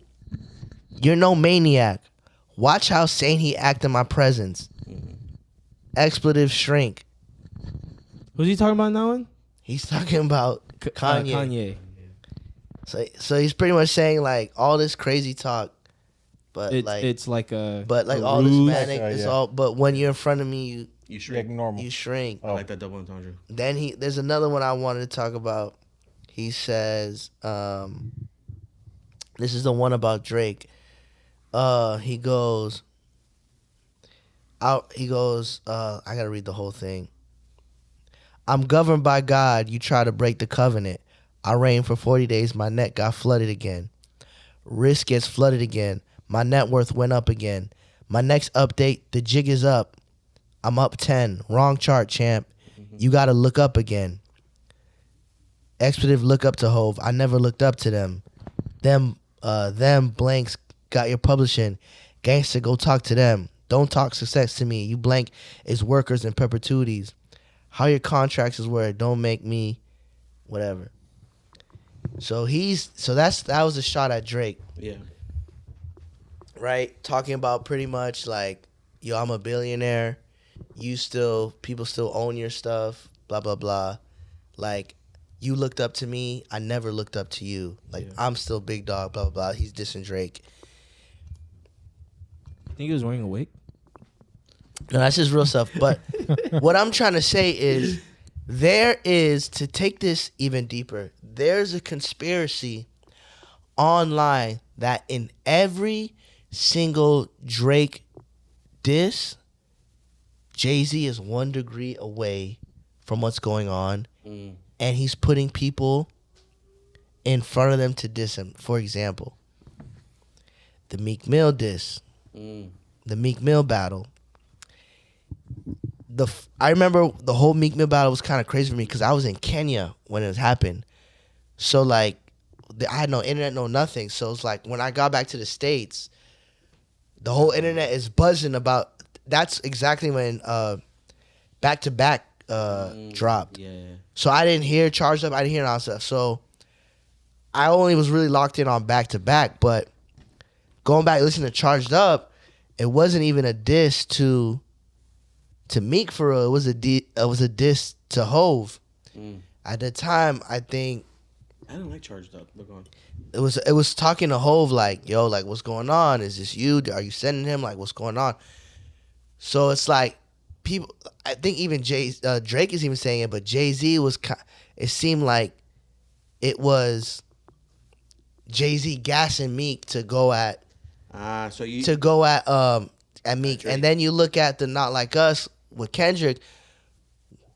Jay-Z is like, yo, you think I intentionally put him up there to bring you down? Like, no, he was the hottest rapper, and I just gave him the platform because he was the hottest rapper right now. That's what it was. But then it's just like, yo, with this kind of stuff, what you rapping, what you're saying on that interview. Literally, bro, the interview was a couple weeks ago. Like, it wasn't that long ago when the interview dropped. So the question is, and the reason why I'm saying all this stuff is, I think Jay-Z is the most hypocritical rapper that ever rapped. Hot take. That's not a hot take. I'm on your side. Bro, I honestly don't think that's a hot take. he is the most hypocritical rapper, bro. In hindsight, because now in 2026 we can see this. 2000s and all that we're seeing as him at his highest. But in hindsight, when we're seeing stuff like this, how he's moving behind the scenes, even after 444, we're seeing a little bit more of like, man, this dude's playing people. Sebas even said it, you know, like he, what did he say? He was Sellout. yeah, he's a sellout. And I think like us as fans are kind of seeing like, man, this dude's been moving weird for a while, you know, and I think it's points like this, like, okay, maybe is he playing the puppet master or is he using people as a shield, right? And so I think it's moments like this when we can reflect, especially now that the older rappers unfortunately aren't being tapped in with any of the new genres, any of the new fans or anything like that. No one respects them anymore. When we're looking at Jay-Z, even hot take Eminem. Jay-Z was Lil Wayne's last album, Carter was 6, rapping. was whack. What'd you say? He was rapping, but back to what this whole Jay-Z Yeah. thing. The reason why I think he's so hypocritical is because literally on this whole press, you're like, man, like it's all business, kumbaya, love, And then he come out. peace. We don't need all that. And then, bro, he disses Kanye. He disses Nicki Minaj. He disses Drake. He literally, bro, there's a whole bunch of people he disses. And it's like, bro, we're weeks removed. Not only that, like, bro, like even your whole facade is like, man, I'm a gangster, all this different stuff. But then it's just like, you try to present yourself to a certain demographic as I'm a business person, I'm a husband. And like this whole like loving family husband joint is like the whole Drake Lemonade bar. It's like, bro, it's like your wife has a whole diss album to you called Lemonade. Like Literally. it's one of her biggest albums. Like, you know, I just, and I'm not saying like people who like make mistakes, like people make mistakes, like whatever. And Jay-Z Can't be redeemed, right? can't be redeemed. And obviously Jay-Z owned his like adultery, whatever. But then when you go make the whole family thing your brand now, like, bro, it's so like, It's a sour taste. it's like this just feels like PR, and it's like I feel like just his whole thing where it's just like in the raps he talks about killing, selling drugs, all this stuff, but then in interviews he like tries to present himself as like this stand-up good guy, and it's like, bro, like, can you just pick one? Like like the rappers now who like do the street rap is like it's wrong, but they stand 10 toes on that. You know what I'm saying? But I just feel like Jay-Z's so fugazi. It's like And he's 60, man. 60, That is bro. crazy. What are we doing? Yeah. This is- What are we? You're 60, bro. Yeah, I think this goes down to like how we see them, rappers in general. I think like the general consensus is like if you're rapping about this, you should be doing it, right? If not, we're kind of seeing it like hypocritical and all that stuff. It goes down to, I guess, like pointing back to like the Christian hip hop world, or even like on the opposite side when we're looking at like NBA YoungBoy, Lil Durk, King Von. If they're saying they're doing it, they're probably doing it, right? We're taking that at face value because they were part of the streets. And I'm glad you said that. Yeah, because it to Jay-Z's is like, man, like I don't know if you were actually moving like that. Yeah, that's what you just said is actually my real point. Yeah. Thank you for reminding me. That's my real point, because you're the best rapper alive. Yeah. You don't really have to argue that. Like ever, like people could argue you are the best one. Jay-Z's the best one. You made your whole career rapping about something you don't live. Yeah, pushing So buttons when and all that. younger generations are coming, they're actually doing the stuff. Like I feel like a lot of rappers before, back in the day, like they may have done a little bit in the past, or they did it and they stopped. But the rappers now, They mean it. They move. they are still like, Dirk is never coming out of jail, bro.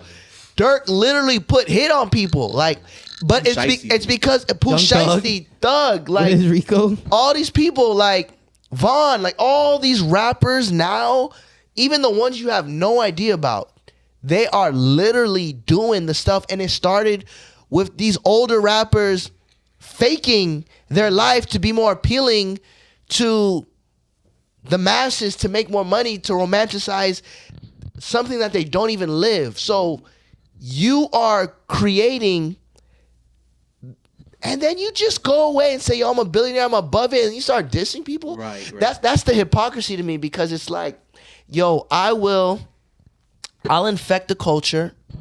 I'll rap about stuff. And then on the other side, I'll talk about how we need to do this for the culture and come together for the culture, kumbaya.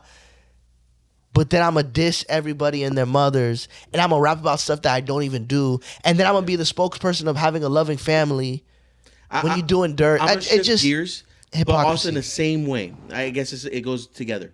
Would you want a rapper like, for instance, in this same example, like King Von, when he was, before he was rapping, he was trapping. He was a serial killer. He was a serial killer. He was a murderer. He was a gang member. All that. And when he got his fame, he was still doing it. He was still living in old block and all that. Right? He's a serial killer. He was still living in old block. Although he could have moved, he went back to old block and lived there. Right? He was true to his word and did everything like that. But on the contrary, would you want a rapper to, like, if he stays in this, he means it, or use it in the other way as a man, like, I gotta get out of this because I know it's bad, so you kind of move out. You know what's interesting that you say that? Lil Durk drops All My Life. Mm-hmm. That record, All My Life, All My Life. People joke around saying like, oh. Not to sell drugs. People joke around saying like, oh, they thought the feds, after he dropped that, the feds, he tried to drop that song. But you know who helped write that record? I think Lunch Money, and I think was Bezzy involved in that? I could be wrong, but I'm tripping. Someone else from Miami was involved with that. But Not gonna lie, I don't know where this conversation's at right now. What? stick around, we'll get you there. Yeah. I don't know So where at we're going. the end of it, you kind of felt that Lil Durk was starting to shift to more Sure, of course. positive, Right. change, but then he got hit with a charge With that this he did past stuff, right. back in the day. Yep. My question is, to your point, both are bad, but I think that goes back to the whole point initially about Christian artists need to be more original and authentic and true to who they are, right? And not just all artists, be true to who you are, but even more so the Christian to be more true to who you are. So it's like, for me, the hypocrisy is so annoying because it's like, first he calls himself Jehovah, Yeah. right? And that's whatever. But then in the same record that you're dissing people, you talk about how you're covered by God. Yeah. Like how God, let me read the lyrics. You said, I'm governed by God. You try to break the covenant. Like, it's just too much hypocrisy for me. Like, Yeah, I don't know where that came from. Like, why? Like, what possessed him to go out and do this freestyle? Like, where did it come from? Like, I think it's ego. Yeah, it's ego. Ego. I also think it's him being smart, of like him responding, but not in any official record. It's live. We'll forget in a couple weeks, but he said it. I don't think it's gonna be forgotten. And I also think he's rolling out an album. It's not gonna be forgotten because people are gonna like respond. Because in He's gonna come back. that interview, he talks about like I don't know. Like, he talks about he's flirting with the idea of dropping an album. So he does the Roots picnic. He drops the freestyle. I think he's gonna headline Madison Square Gardens for a couple for a couple days. He's gonna headline Madison Square Garden soon. Lord. And then I think he's trying to get the internet to talk, just get the algorithm for when he does drop an album. I think it's the whole thing. Same reason why Caleb does a thing to get people engaged. Do you think? Let me ask you this: do you think he needed to do all of this for an album drop? Because he's Jay-Z. So do you think he? Yes. Yeah. Carter I would 6 did say horrible. yes. That's Wayne though. I know, but that's the same. My point. Like Lil Wayne. Yeah, Just bro. because Before, you're iconic yeah. doesn't mean that you'll sell records. Sure. But we're talking about Jay-Z. Dang, hottest take, bro. Dang, don't make me do this to my guy, bro. But after, I'm not gonna lie to you, after Wayne went to jail with Miss Me, after Wayne went to jail, his career kind of just started nosediving, bro. Declining. Whereas Jay-Z, Like Jay-Z dropped 444, Mm-hmm. and he was already like 40s, bro. yeah, Sure. late 40s, Late maybe 40s. early 50s, And it was and it did well. And there was no, I don't if I remember correctly, there was no controversy before that. There was no, none of that. I think Jay-Z now technically 444 was a little bit of a response to Lemonade, Yeah, it's true. Yeah. so there was kind of a build up there. Mm-hmm. But I think now, to Brian's point, bro, we got the GOATs now, Drake, Kendrick, Cole, like, you know what I'm saying? And now there's way more other stuff, way more other music. It's like people who would in his time were really spinning those records, they got like grandkids now. Yep. The streaming they got- platform has changed everything, and these people don't understand that. I think he needs to get people to Stop he talking. has to Look how create old some this kind guy of buzz. Yeah. But that was my take on Jay-Z's a hypocrite. Anyone else want to disagree with that before we move on? Nah, I'm He's doubling down. 56. Oh, if he's 56 now. So I think it was 60. the same way. How old is he when he dropped 444? Because I think that's around the same time how old Kanye is now.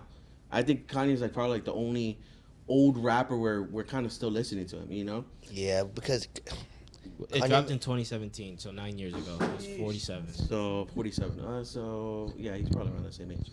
How For- old is Kanye now? Like 45, something like that. Yeah. So even now, like I think he's like the only old rapper where kind of like still respected only because of his old music. Now it's Are we sort of not- like but What the thing about we're Kanye, not what about Cole and Drake and Kendrick? they're all about to turn 40. Kendrick's 40. Cole's 41. I mean, yeah, he's 41. Cole's Yeah. 41. okay. So he's But they have like Drake is turning 40 in a couple of months. they have a youth. I think rappers now are more youthful. yeah, exactly. Yeah. And the thing is, Like, what do you mean? In what way? Because I feel like at the top, I wouldn't say Cole's youthful. for sure. Well, he still has a youthful demeanor when he's like, His Yeah. greatness. Okay. Yeah. Sure. you know what I'm saying? Well, But I'm not talking about like sound wise. Oh, okay. Uh, Okay. I'm saying more so like they're still in touch with How we The respond to culture. the culture and how people like. That's interesting. Bro, Jay-Z is so out of them. Yeah, touch out of touch, yep. with Yeah, what's going on, Jay-Z, bro. Eminem. Yep. All of them. Yeah. They're so out of touch. That's why. Let me stop. Busta Rhymes. You know. So all that to say is like, yeah, I'm very curious because I wonder if Drake drops a diss on Jay-Z, like a formal diss. Do you think he needs to? I don't think. I he think Jay needs- Z need to do it to get some clout. Yeah, Drake don't have to do it. I think if you're gonna do that at a picnic, bro, he knows it's gonna be recorded and put on the internet. Like he knows exactly. He knew what was gonna happen. He knew what he was Sure. doing. I think. And here's the thing: I don't want Christian rappers dissing each other, but I love it when secular rappers do Yeah, it. yeah, yeah. I love when secular rappers do it. I love it. Where's the I love it. But I I think love it both ways. Pause. Hey, that was yo. crazy. That was That's crazy. Clip that. That was crazy. I think Drake should do it. I think Drake should diss Jay-Z. I feel like if Drake, Why? I think Why? What does he get out of it? establishing himself as Mr. B, Yeah, if he ends up selling like his catalog or the billionaire joint. Billionaire, man, he's past. You think he needs to diss Jay-Z? Jay-Z literally has been Okay. Do you think he would? If Jay-Z responded, turns into this whole thing again, you think Drake is gonna win that? I think Drake wins that, bro. I agree. Because you're now, it's not about, you have to think about it. Yeah, I mean, you guys just talked about all the ammo he'd have on him. Like, as the biggest, like, the most hypocritical rapper. Right. Like, Drake would eat him up, bro. Eat him up. With a better beat.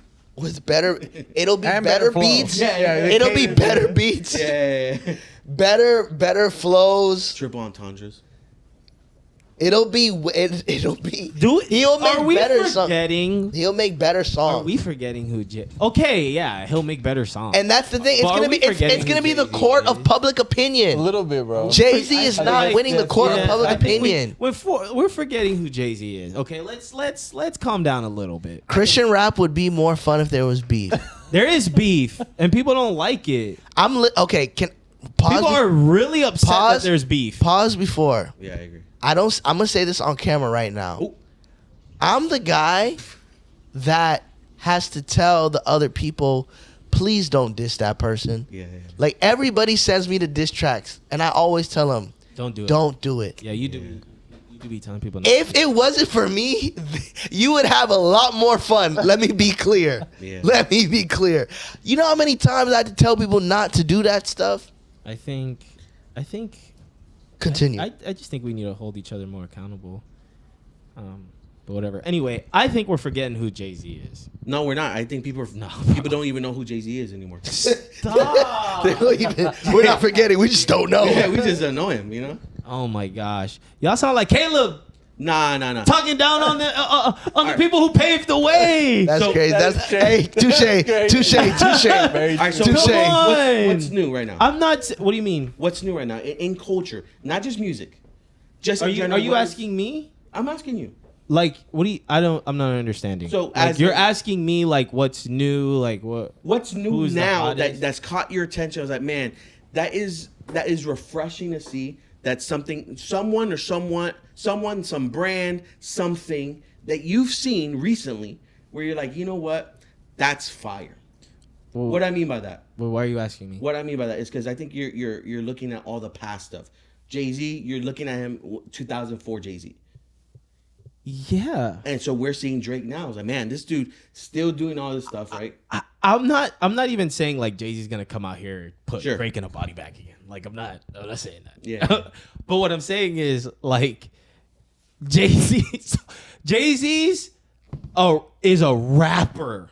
Like he's the rapper. But truthfully, that doesn't matter. So It doesn't. So- Pusha's And a his great mind. rapper. And his mind. Is, and Pusha killed Pusha's a great Drake. rapper. But that was in 2018? Pusha. I'm not gonna lie to you. And what happened? Kendrick's a great rapper, and Kendrick Word. killed Drake. Yes, but what I mean by that is And then Jay Z is what? The best rapper. Yeah, a lot of people say he's the greatest of all time, But or why- one of them. yes, but why was Pusha's verse so good? Because he put out details that we didn't know. It wasn't about his bars. It was what came out from it. So the shock value you're saying. Okay, was sure, yeah. before that, back to back, even You can't. Bro, Pusha T's delivery flows, all of that was there though. Like you can't deny that. that's what my point is. Even before the shock value of him dropping about Adonis, before that, it was back to back, charge up and all that, and people were still going, who's better, who's all that. The reason why it was implemented that Pusha won was because we didn't know about Adonis, and doesn't matter about the lyrics, doesn't matter about anything.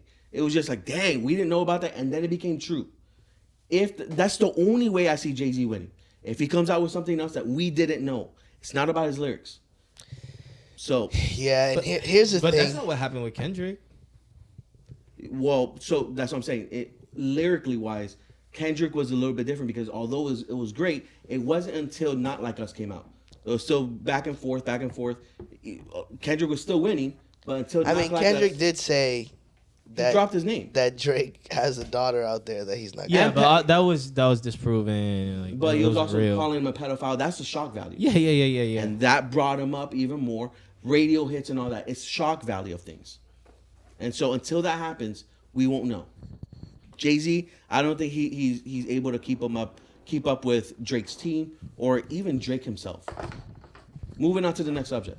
Because I think when we're talking about culturally what's happening around us, I want to mention something because what's new around recently that everyone was talking about? The Pop Swatch AP. Y'all know about this? The AP, AP. the Audemars Piguet and Swatch collab. Were y'all tapped into this? I seen the long lines. People Okay. talking with long lines. Yeah, I had like. Why was something Beasley about there? it. What was Beasley doing? Michael Beasley? Yeah. He's the one controlling the line. Yeah. Why was he controlling the line? What made him? Nah, so Beasley was honestly just another person in line. People just knew who Beasley was, and obviously he was tall, so he tried to control some chaos. But Beasley had nothing to do with it. He was just caught in the. He's just being a good Samaritan. Yeah, type, yeah, right? yeah, exactly. Oh, I was like, what does he have to do? Nah, with it? literally that could have been anyone else. It was just luckily it was someone. Speaking of Beasley, he got choked out by yeah, Lance Stevenson. Yeah, but yeah, that's yeah. neither here nor there. in the first round. They fought. in the first round. Yep. MMA. Aiden Ross. They fought. So Lance context- and Beasley. Sorry, So what- Beasley beat him in a basketball game. And Let's beat him in MMA. Yeah. And I told KB that he needs to box Blueface, so we'll see if that happens. Who needs And- to box Blueface? KB on the Aiden Ross stream. Oh shoot. And I he said he's down. Well, I I mean, don't KB's think good. we should Yeah. associate with people like that. I What don't you think mean? KB should associate with people like Eden Ross. Why? Why? Why shouldn't he? Whoa. Are you saying that we need to be separate? Oh yeah, from that, yes. From Aiden Ross, yes. Dang, bro. Yeah, I from think- Aiden Ross, yes. So look, so even Aiden Ross. I know we're switching topics real fast, but to end to what you're saying, bro. I think we should be careful with who we hang out with. Sorry. Hold on, but you don't think it'd be good to like, yo, To be who's the this light. guy? Right. Who's this guy that just put the beats on Blueface? Yep. I'm a Christian rapper. Share his testimony. Not through Aiden Ross. But it'd be a legitimate boxing match. Yeah. I don't think he should. I don't think he should do that. No. It's as if he boxed in. Especially when you have like the controversies that he's gone through, like the things he still believes. The like no. It's just a profession. It's literally a professional boxing match. They take it serious. Through It's Aiden Ross's. Yes. Yeah. No, like, but not from it's Dream. but it's no, but it's Fan it's like real. It's on your record. okay. What does that have to do with what I'm saying? You're saying you shouldn't be associated. Yeah. But he's. But then saying- you should. So then no one should be doing UFC then, because of the stuff that Dana White. Dana White's done. I mean, people are already contractually obligated. They can't get out of that. That's a different story. But there's so if I was a and UFC, like Hold on, if those I'm a aren't UFC like Christian. Like those aren't like those people like. so if Christian I'm a rappers Christian, and all I that shouldn't stuff. do UFC. Bro, that's your platform right there. That's the way to share. Yeah, the platform. I don't. Yeah, I don't. I think there are certain things that we should take into consideration before we do anything with anybody. So wait, so Christians shouldn't box? What? Why is he putting words in my I'm, mouth? I'm asking about the UFC thing. Why you is he said putting you words said in my mouth. so UFC Christians should do UFC. I'm talking about. He shouldn't be on Aiden Ross. I don't think he should be on Aiden Ross's stream. I'm not saying he shouldn't box Blueface. If he put the beats on Blueface, do it through a different promotion. Do it with someone else. I especially like. No, yeah, that's what I'm saying. But I'm there's not saying, what I'm saying is what the point I'm trying to get to. Mhm. I brought up the UFC thing. yeah.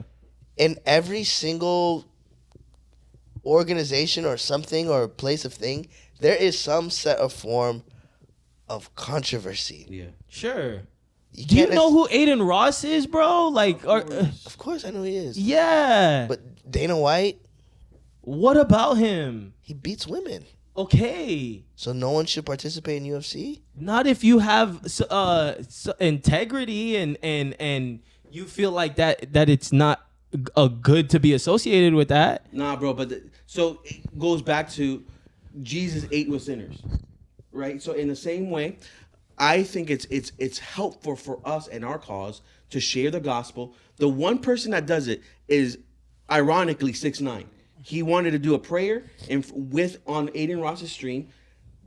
Aiden Ross is a Jewish man, and he did it with a Muslim man while he's a Christian. And for what that is, 6ix9ine doesn't know a lot of theology. Doesn't know much about the faith. What if it was someone like KB where he's tapped in not only with the faith, the music side, but also can be a representation of what it looks like to be an ambassador of Christ? I think if it was done right in a way where it's like promoted like that, like, hey, I'm KB, I'm doing this thing with Aiden Ross to whatever. like I think there is a bigger goal for this, and I want to whatever this platform, blah, blah, blah. But to associate yourself with this person just because oh yeah, this platform will be good for Christians, because no, I don't think that's what a lot of people will think, because that's not what he's doing. That's not what he's there for. Like, he's there to fight Blueface and a promotion that's promoted by Aiden Ross, who a lot of people, me included, think he's racist. He has hung out with some deplorable people. He has done, like, Jesus ate with sinners. Yes, but he did not.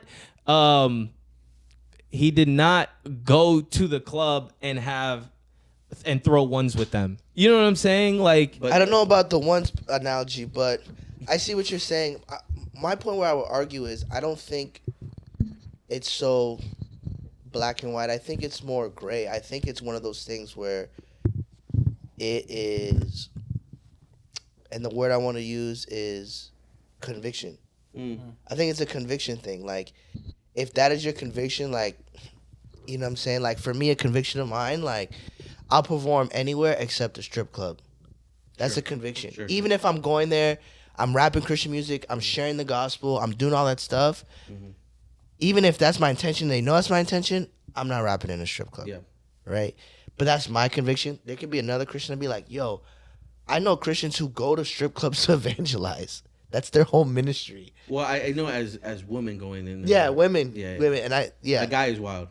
Yeah, but You know what I'm saying? But like, but you know what I'm saying? But there's people that do that. Like, you know what I'm saying? So it's like, I could never do that. I wouldn't make it. Like, you know what I'm saying? Honestly, bro, I couldn't do that. Yeah. But there's some people, man, I can't listen to that. I like to listen to certain music, you know. Like, there's some people who are on the stream that's like, man, I can't listen to Iceman. Like, that's convicting of me. If that convicts you, do not press play. I agree. Do not press play because me, your favorite rapper, tells you that it's good. Yeah. Don't press play. Yes, I am your favorite rapper. You know what I'm saying? I think it's a conviction thing, but I respect your take for sure. I respect it. I think so.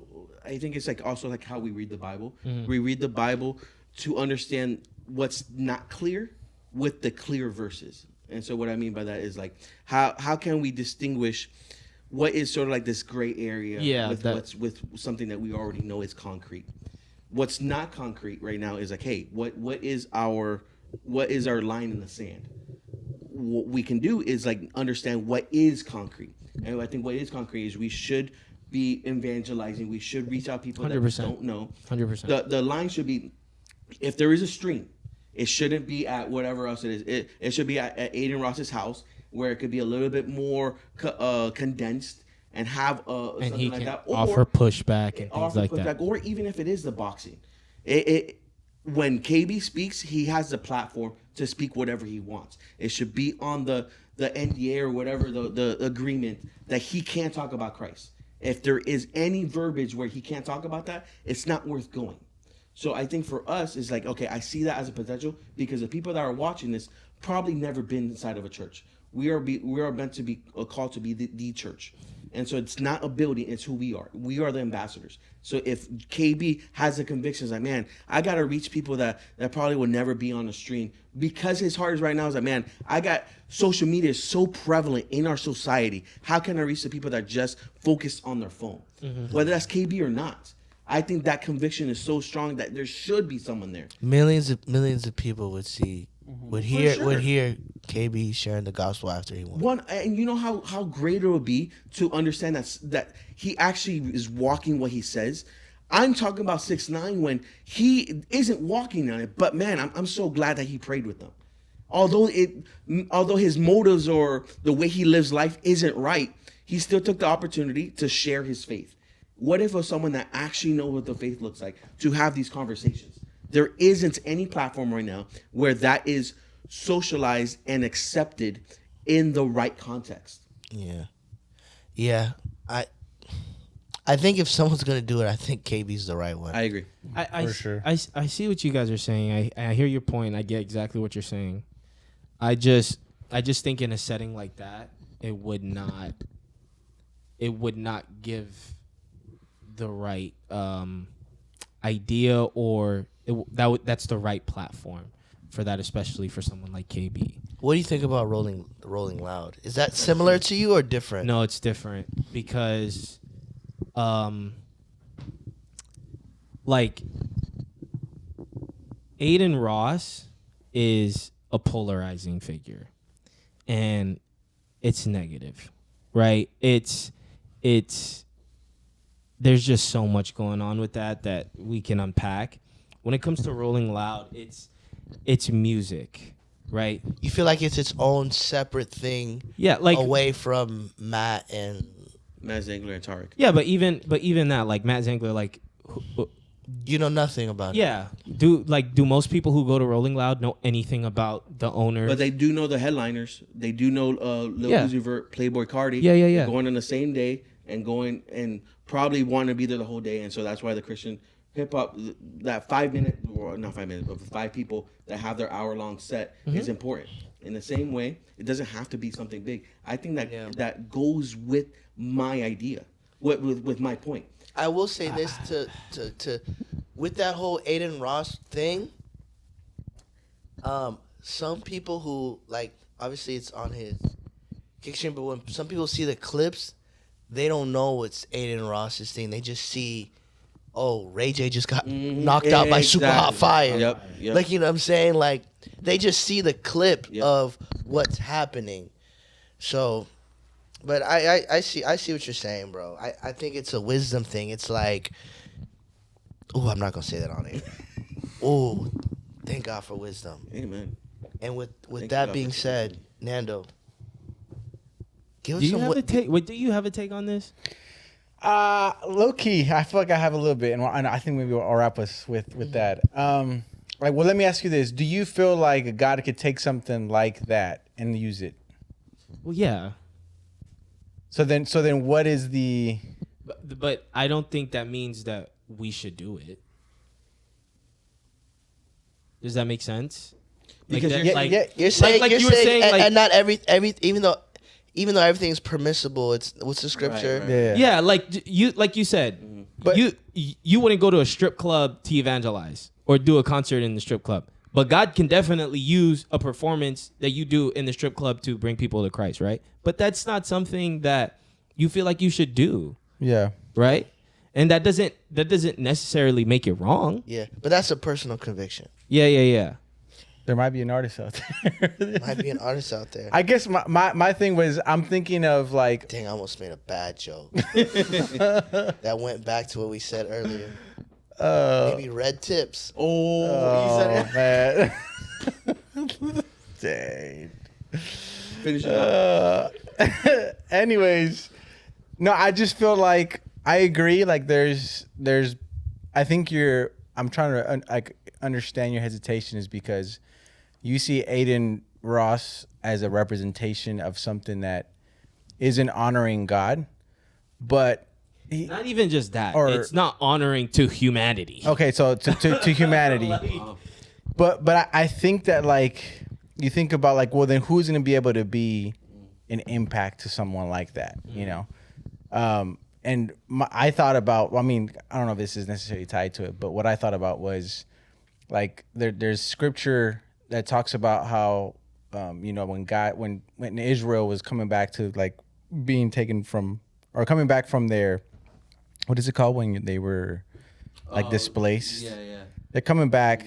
God uses these kings to literally fund their travel back from Babylon. And it's like, and these kings were not at all a representation of something that you'd want to be associated with. Like, right? Like they're kings that are worshiping multiple gods. They're having like multiple temples towards these gods that are sacrificing children. Yet somehow God uses them to literally fund the return of God's people. That's good. And it's like, it's interesting because I'm like, I wouldn't use a person like that to fund this thing, but somehow it's also like part of God's justice of like, even if you think that you're doing, you know, evil or you're doing bad, that's still going to be used ultimately for his glory. So that's kind of my take. That's real. That's kind of That's good. That's real. I like that. how I would maybe challenge you a little bit on that. Because you could think of Aiden Ross as someone like completely against humanity. God could still use his platform. Yeah. to bring Christ. Yeah, and I'm not disagreeing with that. But I just would not think that it's a good idea. yeah. All right, y'all. Sheesh. It's a good welcome back. Yeah. Welcome back. Welcome back, pod. Y'all pray for Kless. He's been a little underway, but he made it to the podcast. I couldn't miss it, man. Yeah. I drove 3 hours to get here. This Literally. Yeah. But appreciate y'all. We'll see you on the next one. Yes, sir. Subscribe, like, share, clip. All Just that don't clip the ones that make us look crazy.